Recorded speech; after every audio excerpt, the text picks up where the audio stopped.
Bonjour, Myriam, naturopathe pour enfants. Aujourd'hui, je m'attaque à un gros sujet. Je voudrais te parler de l'alimentation des enfants. C'est vrai que ça peut paraître chiant de parler alimentation pour ton enfant, mais pour moi, c'est quelque chose d'incontournable. Euh, Personnellement, j'ai beaucoup changé d'alimentation dans ma vie, et puis ça continue encore aujourd'hui. C'est vrai qu'on évolue à chaque instant. J'ai bien vu l'impact qu'elle peut avoir sur moi, mais aussi sur mes enfants. Alors, c'est vrai que certains pourraient me dire, bah oui, mais tes enfants sont peut-être nés avec une bonne constitution. Peut-être. Mais moi, j'étais quelqu'un de souvent malade, avec beaucoup de tracas par-ci par-là, ce qu'on appelle des symptômes, donc un corps qui parle vraiment. Alors ouais, c'est sûr que tout n'est pas réglé, mais les choses se sont nettement améliorées dans ma vie. Par contre, oui, ce que je peux te dire, c'est qu'il faut de la patience pour voir que les choses payent. La nature va à son rythme et surtout, c'est qu'on va pas remettre en quelques mois ce qui a été créé pendant des années. Mais clairement, pour moi, ça vaut la peine de se pencher sur le sujet, ne serait-ce que d'un point de vue immunité pour ton enfant. Parce que ouais, c'est quand même vachement pénible de passer sa vie chez le médecin avec son enfant. Donc cette vidéo, c'est la première d'un trio de vidéos où je te parlerai d'alimentation. Donc je vais commencer aujourd'hui en parlant du constat que moi je fais et en te partageant ma vision.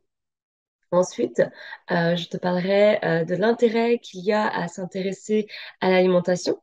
Pourquoi est-ce si important? Et la dernière vidéo, je te parlerai de comment aborder les changements. Alors, de façon générale, je ne vais pas rentrer dans des précisions. Pour ça, clairement, si tu as des besoins, il ne faudra pas hésiter à venir me voir pour une consultation éventuellement. Euh, En tout cas, si tu as envie d'aller plus loin. Donc, au fil des vidéos, tu comprendras pourquoi l'alimentation est primordiale pour l'épanouissement de ton enfant.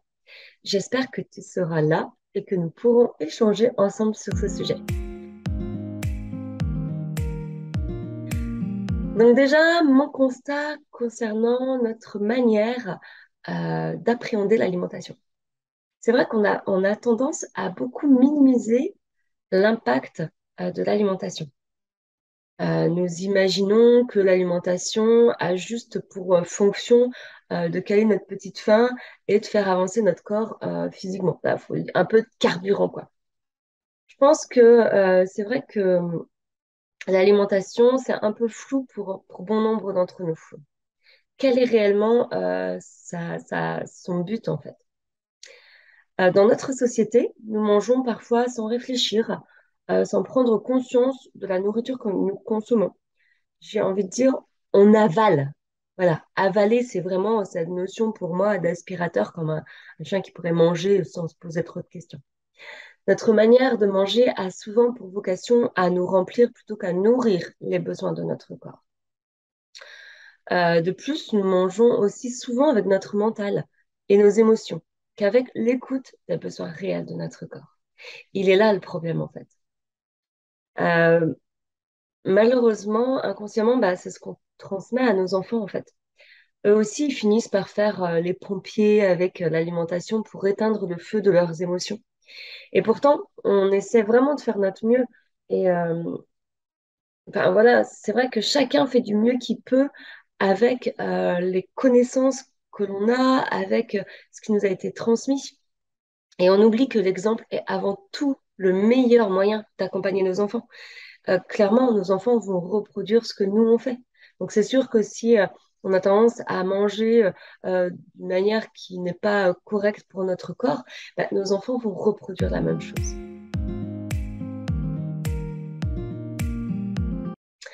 Deuxième constat, mon constat concernant le contenu de l'alimentation de nos enfants, mais aussi du nôtre du coup. C'est vrai que je dois dire qu'on n'est pas beaucoup aidé par les industriels pour avoir une bonne alimentation pour nos enfants. Clairement, ils nous fournissent des aliments qui sont tellement trafiqués que cela ne peut que créer des déséquilibres dans nos corps, en fait. C'est vrai que je parle d'aliments, mais en fait, j'ai bien peur qu'on ne puisse même plus parler d'aliments en vrai. Puisque, en fait, la définition d'un aliment est une chose qui va nourrir notre corps. Mais ce que nous fournit l'industrie aujourd'hui ne nourrit, ne nous nourrit pas. Clairement, au contraire, ces aliments sont plutôt destructeurs. À aucun moment, un aliment industriel, à moins qu'il soit vraiment fait correctement, est là pour nourrir notre corps. Donc c'est sûr que je voudrais pas mettre tout le monde dans le même panier, mais rien qu'en parlant des additifs, tout ce qui est colorant, édulcorant, conservateur, exhausteur de goût, rien que cette catégorie sous-entend déjà que le produit de base ne doit même pas avoir de goût. Et encore bien d'autres additifs. Tous ces additifs sont là parce qu'en fait, l'agriculture de base est elle aussi tellement trafiquée qu'il faut bien que l'aliment, il faut bien rendre l'aliment mangeable en fait. Clairement, vu qu'ils sont carencés, mais aussi déjà remplis de toxiques avec des pesticides utilisés lors de la production, on nous les servirait comme ça dans notre assiette. Bah, clairement, ça ne nous donnerait même pas envie de manger, quoi. Donc là, on rajoute plein de choses et ceci et cela pour rendre l'aliment un peu sexy, si je puis dire, parce que c'est vraiment si je puis dire. Et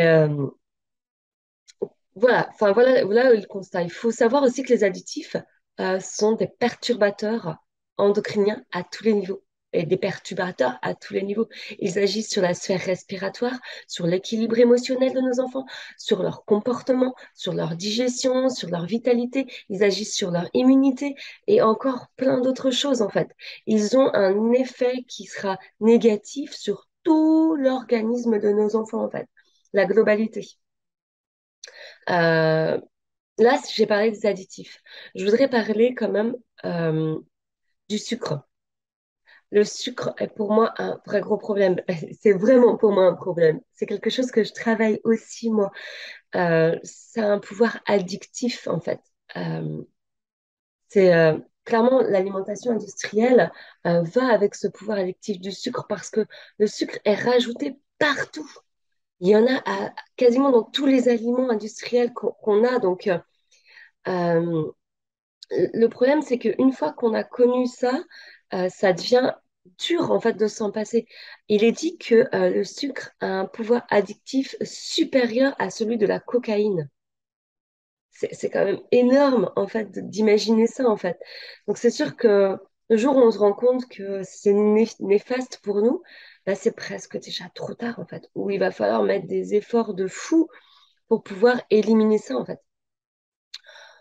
En plus, bah, nos enfants finissent par préférer cette alimentation industrielle plutôt que le fait maison, qui n'a presque plus de goût comparé à tout le reste où il y a des tonnes de choses rajoutées, en fait. Il est là aussi le problème. Et nos papilles finissent par perdre la notion de ce qu'est réellement le goût, euh, le goût des vrais aliments, en fait. Je vais te raconter une petite histoire en aparté. Moi, je suis passée par toutes ces étapes-là. Et il y a eu un moment donné où j'ai fait ce que j'appelle une grosse cure végétale, en fait. J'ai fait une bonne semaine. Alors, j'avais déjà fait beaucoup de détox avant, hein, donc faut pas croire qu'en une semaine de cure végétale, on va avoir ce que moi j'ai de dire. Mais enfin voilà, j'ai fait que du végétal et que du cru.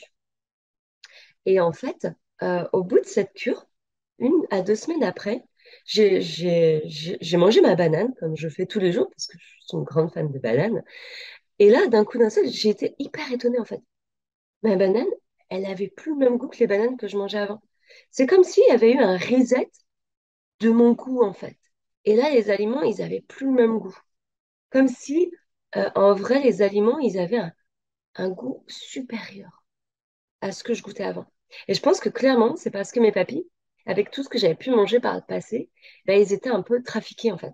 Et le temps que ça se nettoie, que mon corps il se détoxe à tel endroit, tel endroit, et tel endroit, et tel endroit, parce que l'intoxication, elle se met partout. Et voilà, moi j'ai cette croyance. Alors, tu prends pas, c'est comme tu veux, mais je voulais faire cette petite aparté. Je reprends le fil de ma vidéo. Euh, du coup, voilà, là c'était vraiment de te faire comprendre que le goût n'est plus comme il faut. Donc petit à petit, on prend conscience en fait que ce type d'alimentation, il n'est pas respectueux pour nous, mais aussi pour nos enfants, et surtout pour nos enfants. Parce qu'eux, ils n'ont pas encore le corps qui est si trafiqué que ça, comme nous, en fait. Malheureusement, en tant que parents, on a peu de temps, en fait, à accorder à l'alimentation. C'est vrai que c'est quand même vachement plus facile d'acheter du tout fait, d'ouvrir sa boîte et de la mettre au micro-ondes. Et puis aussi, à force, en fait, d'être enfermé dans ce cercle infernal, euh, on a l'impression qu'on n'a plus le pouvoir d'action, en fait, sur tout ça, en fait. Et que c'est trop dur de faire attention, finalement. C'est trop frustrant, c'est trop chiant, quoi, en fait, hein, on va pas se lever la face, c'est trop pénible. Et puis, en fait, ça impliquerait aussi bah, de rajouter des conflits à nos enfants qui seraient peut-être pas d'accord du changement, puisqu'ils sont habitués à une alimentation qui est complètement différente. Et peut-être qu'au fond, certains et certaines d'entre nous n'y voient pas l'intérêt et voient pas l'importance justement de reprendre ce pouvoir sur l'alimentation de leur enfant, en fait. Voilà. Je voulais justement volontairement aller vers quelque chose un petit peu dramatique, si je puis dire, pour, euh, pour avoir un effet percutant, en fait. Et j'espère juste que je te déprime pas trop, hein, c'est pas du tout le but. Je voulais surtout aider à quelques prises de conscience et que c'est nous, consommateurs, c'est à nous, justement, consommateurs, de décider de ce changement. Voilà. On se retrouve dans 15 jours pour le deuxième volet de cette série de vidéos où justement on parlera de l'intérêt et de l'importance de s'intéresser à l'alimentation pour le corps de nos enfants. En attendant, n'hésite pas à me partager ton avis en commentaire et à t'abonner à ma chaîne YouTube pour voir la suite. Ciao, ciao!